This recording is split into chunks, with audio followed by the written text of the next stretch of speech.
rain coming down and slow from heaven and returning not living, but water from the earth,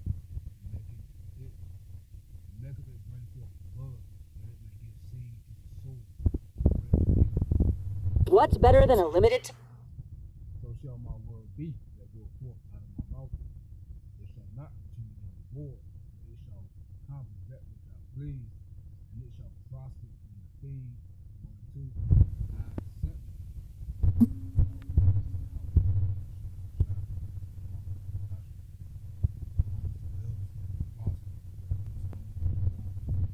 Of the nation of Israel, that scattered abroad amongst the heathen, some that like the heathen, against the 144,000.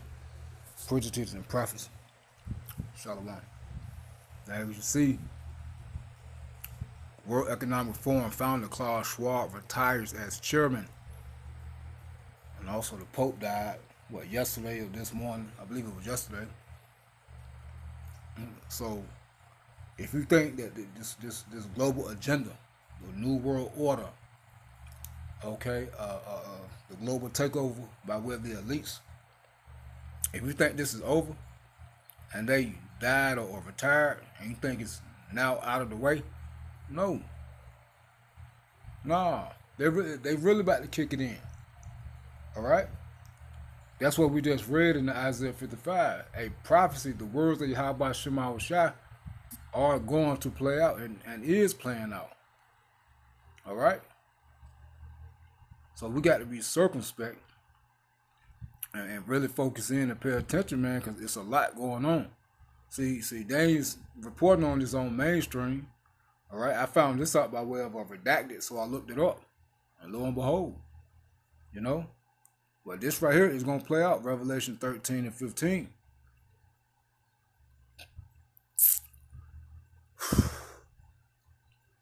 Let's start at 14. With my daughter's graduation just around the... And deceiveth them that dwell upon the earth by the means of those miracles which he had power to do in the sight of the beast, saying to them that dwell on the earth that they should make an image to the beast, which had the wound by the sword and did live. And that's the revived Roman Empire, man. America ain't really kicking in 1,000,000%, man. Bringing forth this new world order, all right? Model after the Roman Empire. In other words, it's going to be worse, all right? It's really going to be draconian, all right?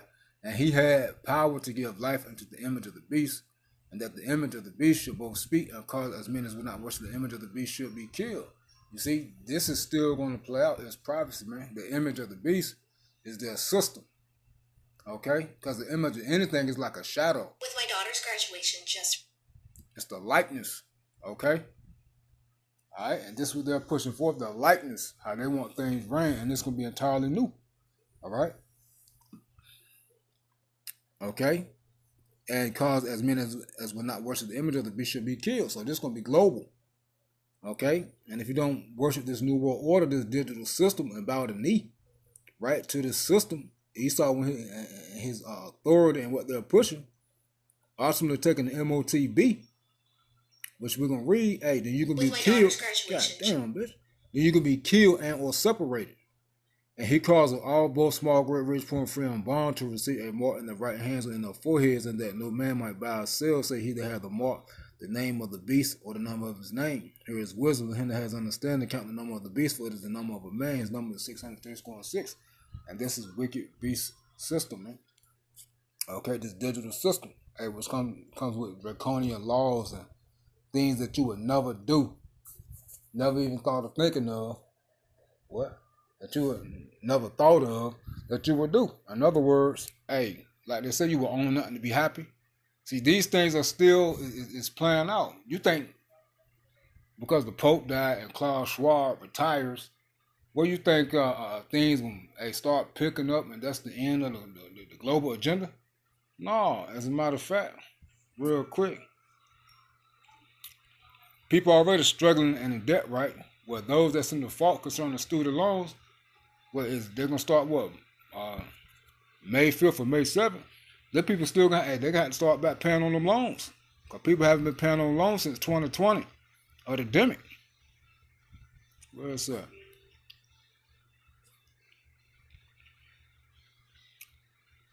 just saw it. I might have to pause it. Let me pause it.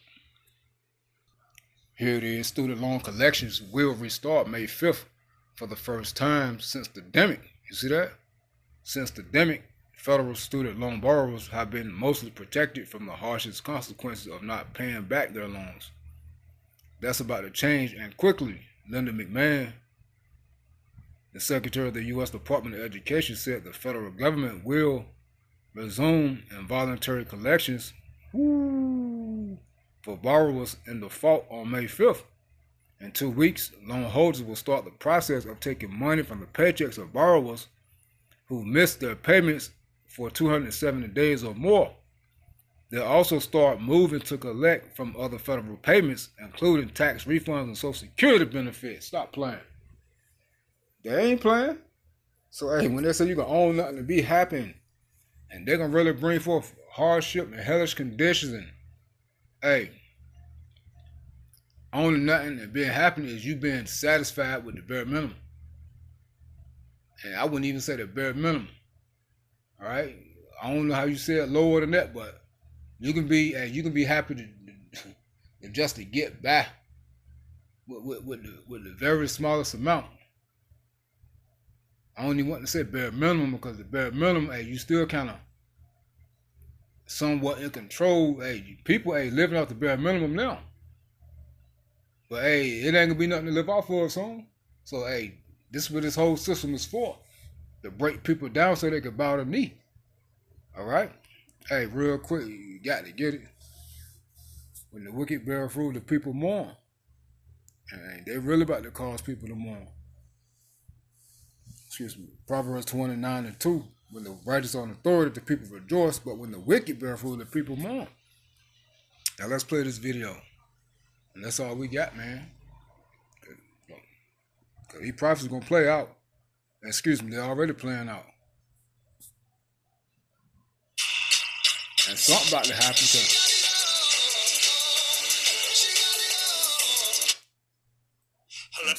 happen, because you think Klaus Schwab stepping down, retiring at the same time the Pope dropped dead.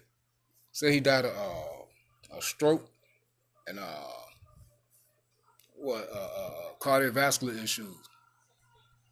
This Jeff Taylor, it says, rejoice, Klaus Schwab is gone. But he gonna tell you, it's not the end of the global agenda, which we just read in prophecy.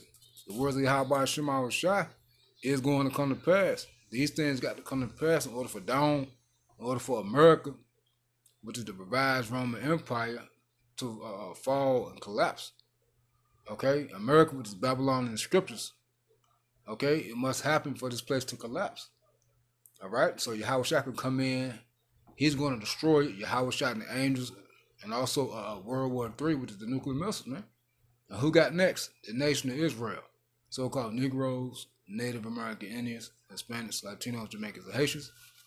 And the rest of you other 17 nations, you going into captivity. Let's let this man speak. Hello there. It's Easter, Bank Holiday Monday, and we learn that the arch-villain at the top of the World Economic Forum, Klaus Schwab, has resigned with immediate effect.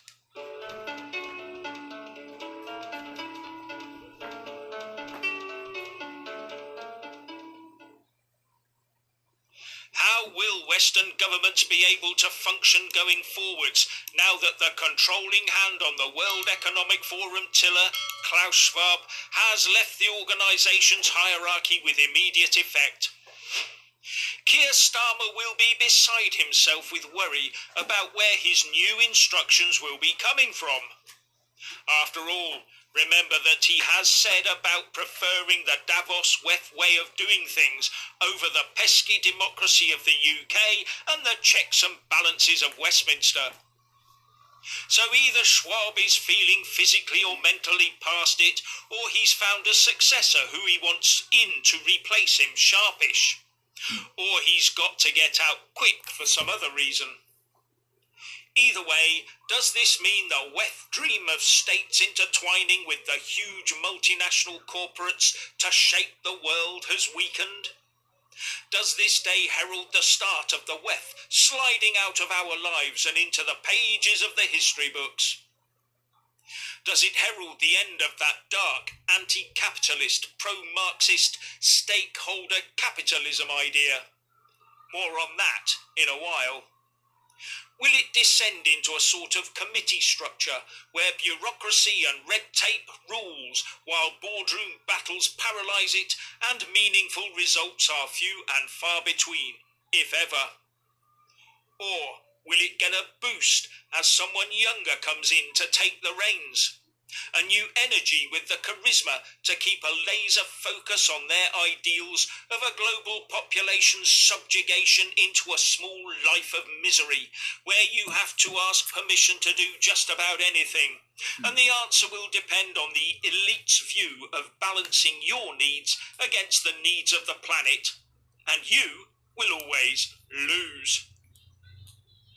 The organisation that espouses the view that you will own nothing and be happy, never explaining exactly who will own everything and so be ecstatic beyond avarice. My view is that owning nothing and paying rent for everything you use, eat or drink will be a miserable existence beyond words. The WEF is the organisation of 15-minute cities, low or no traffic neighbourhoods, reducing the ability of humans, well, the non-elites anyway, reducing their ability to consume anything by limiting access to food. And when you are allowed access to it, it will just be those fake factory-produced chemical Frankenstein foods, or be made from insects and or nuts. And that goes for the meats and dairy produce too. The WEF would also like us to only buy a very limited amount of items, like clothing. Yes, all laid out in a proposal where you can only buy 3 or so new items of clothing every year. And long-distance travel would be just about impossible for the ordinary global citizen, except for maybe one holiday trip a year. And that car? Goodbye. We'll have no more of that, electrical vehicle or not. This is the dystopian stuff of the WEF and its acolytes. All the brainchild of Klaus Schwab, and the rest of us should be happy that he has stood down. The 290 horsepower Kia K5 GT. Be that he has stood down.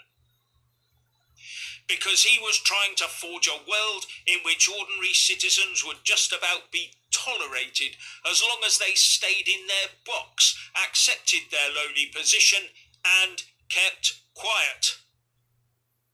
Now, the exiting stage left of Klaus Schwab will not be the end of the WEF. No, it has a whole structure and personnel in it, all dedicated to this new world order that they talk so openly about. And the WEF is also the champion of this concept of stakeholder capitalism, where ownership of an object, asset, money, or a company is controlled not by the owner of it, but the stakeholders affected by it. You may not have had a hand either physically or financially in constructing something, but as an external stakeholder, it must serve you. The owner has no right to expect a profit from it either. Who would bother building a company on that basis? Why work your fingers to the bone to build a family business if the last people to benefit from it is you and your family? Stakeholder capitalism, where a company would be accountable to more than just shareholders. The law would be changed to make them accountable to anyone who could conceivably come into contact with it.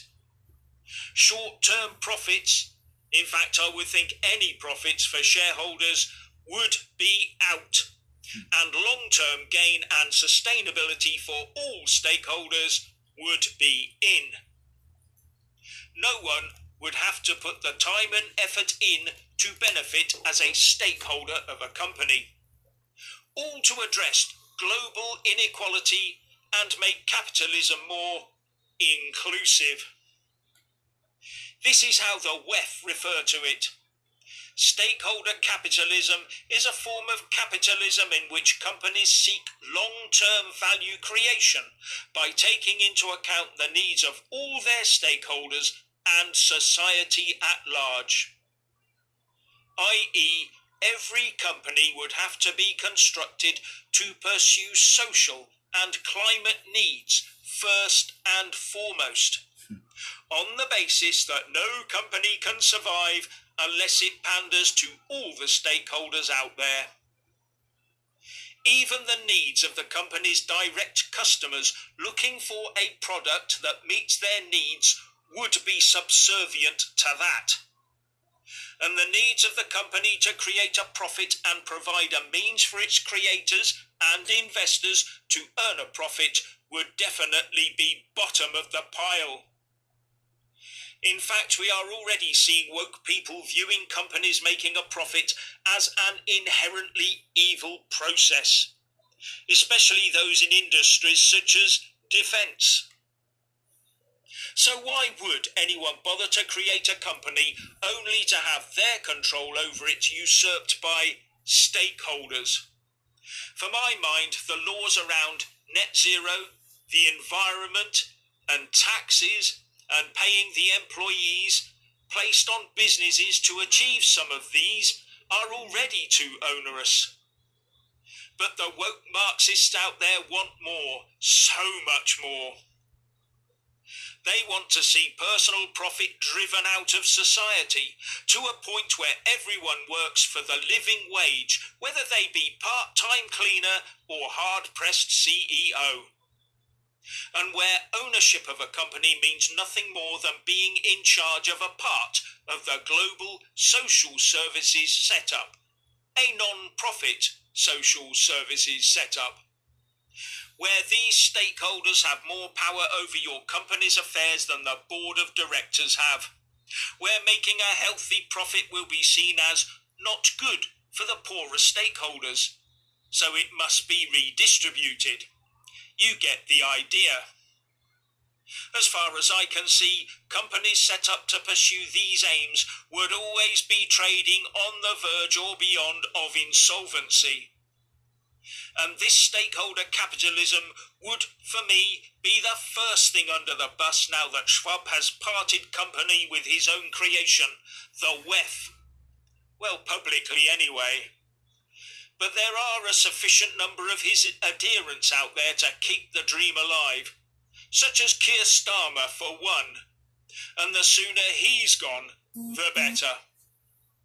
Finally, please like, subscribe and comment below, and a big shout out to our Patreon supporters, and thank you for watching. There you have it, man. There you have it.